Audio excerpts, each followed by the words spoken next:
देखिए अभी हम आपको काव्य खंड का जो पहला एक्सरसाइज है करवक, इसका महत्वपूर्ण ऑब्जेक्टिव को बताएंगे।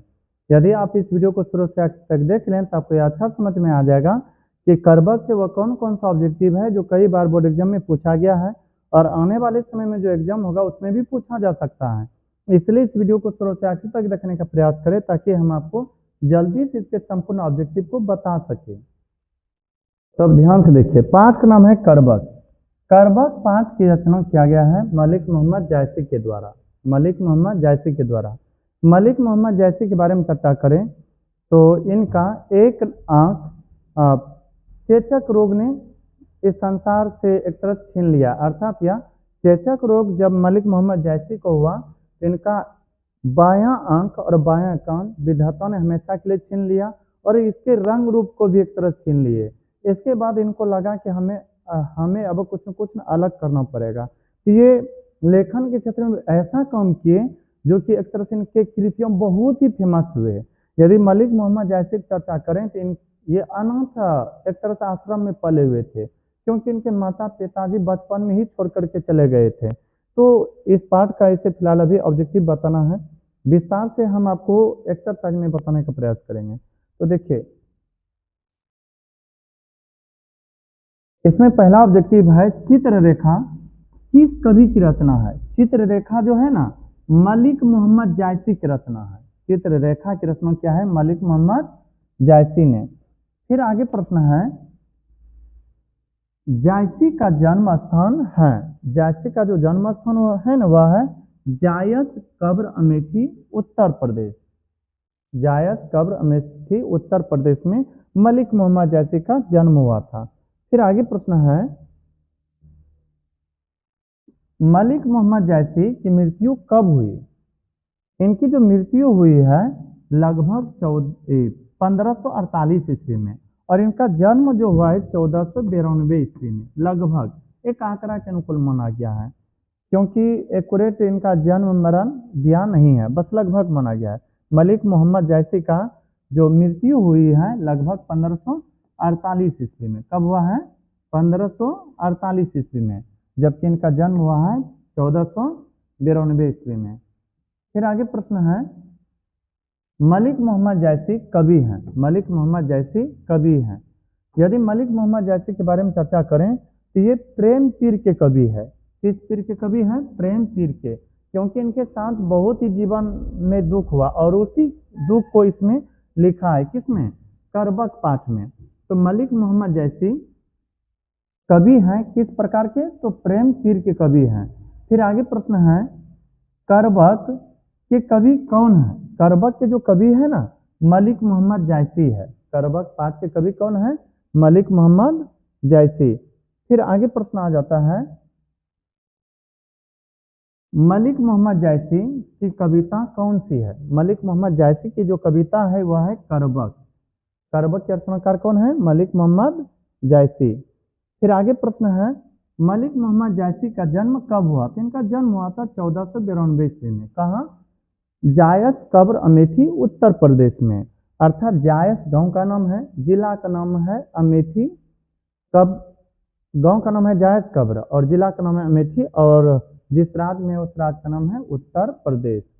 फिर आगे प्रश्न है, मलिक मोहम्मद जायसी का जन्म किस प्रदेश में हुआ? खुद से सोचिए और बताइए, किस प्रदेश में? उत्तर प्रदेश में हुआ है। मलिक मोहम्मद जायसी का जन्म किस प्रदेश में हुआ है? उत्तर प्रदेश में। फिर प्रश्न है, मलिक मोहम्मद जायसी किस तरह के कवि हैं? भक्त कवि, सूफी कवि, श्रृंगारिक कवि? इनमें से कोई नहीं, तो सूफी कवि है। कहेगा सर कैसे? देखिए, जब ये अनाथ हो गए ना तो बचपन में फकीर के ही साथ एक तरह से अपने जीवन गुजारे। फकीर क्या होता है? सूफी संत जो होता है ना, उन्हीं के साथ जीवन व्यतीत किए, तो सूफी एक तरह से कवि कहलाए। मलिक मोहम्मद जायसी किस तरह के कवि है? कहेगा सूफी कवि। और याद रखिएगा, हिंदुओं में यदि कोई भक्ति से गुजरते हैं, भक्ति धारा से गुजरते हैं, तो उन्हें संत या साधु कहा जाता है। और यही चीज मुस्लिम लोगों में अर्थात इस्लाम धर्म में सूफी कहा जाता है। तो फिर आगे प्रश्न है, मलिक मोहम्मद जायसी थे, मलिक मोहम्मद जायसी थे धनवान, पहलवान, फकीर? तो मलिक मोहम्मद जायसी फकीर थे। मलिक मोहम्मद जायसी क्या थे? फकीर थे। फिर आगे प्रश्न है, मलिक मोहम्मद जायसी हिंदी साहित्य के किस काव्यधारा से जुड़े थे? मलिक मोहम्मद जायसी हिंदी साहित्य के प्रेम मार्गी शाखा से जुड़े थे। प्रेम मार्गी शाखा से जुड़े थे कौन? मलिक मोहम्मद जैसी। कहेगा सर कैसे? तो देखिए प्रेम पीर के कवि है मलिक मोहम्मद जैसी, इसलिए वहीं से याद रखेगा, प्रेम मार्गी शाखा से जुड़े थे कौन? मलिक मोहम्मद जैसी। फिर है मलिक मोहम्मद जैसी की काव्य की भाषा कौन सी थी? इनकी जो भाषा थी अवधी थी, क्योंकि जायद कब्र अमेठी क्षेत्र में जो यह रहते थे वहां पर अवधी बोले जाते थे, तो इसलिए इन्होंने जो भी रचना की है ना वह अवधी भाषा में ही की है मुख्य रूप से। फिर आगे प्रश्न है, मलिक मोहम्मद जैसी के काव्य का मुख्य रस क्या है? मुख्य रस है एक तरह से श्रृंगार रस। कौन सा रस है? श्रृंगार रस। फिर आगे प्रश्न है, जायसी ने रत्नसेन तथा पद्मावती की कथा किसके द्वारा सींचा है? मलिक मोहम्मद जैसी जी कहते हैं कि हम अपने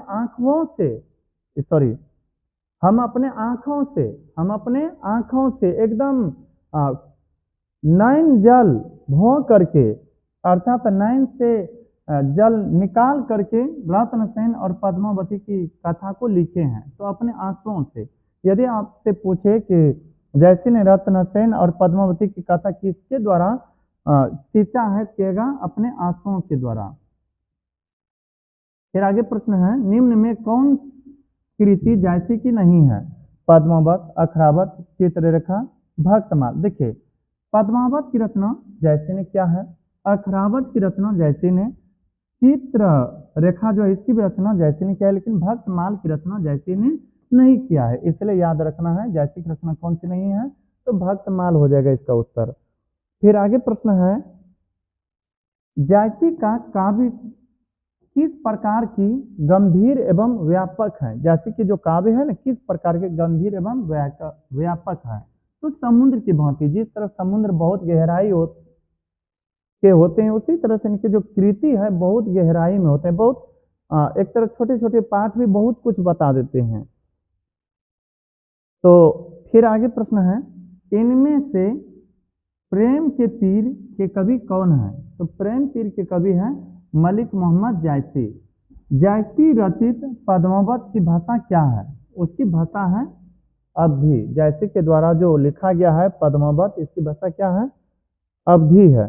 फिर आगे प्रश्न है, मलिक मोहम्मद जायसी किस परंपरा के कवि है? मलिक मोहम्मद जायसी किस परंपरा के कवि है?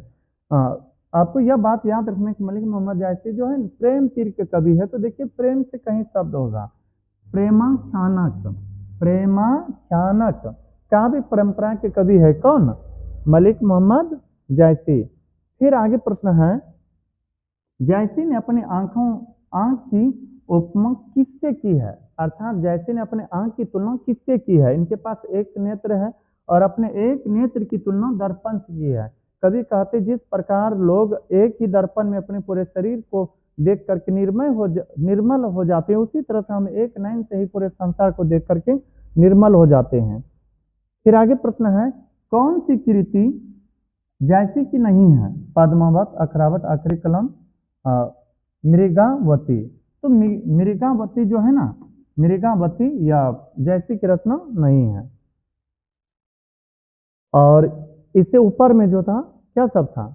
पद्मावत, अखरावत, आखिरी कलम, यह रचना है किनकी? जायसी की।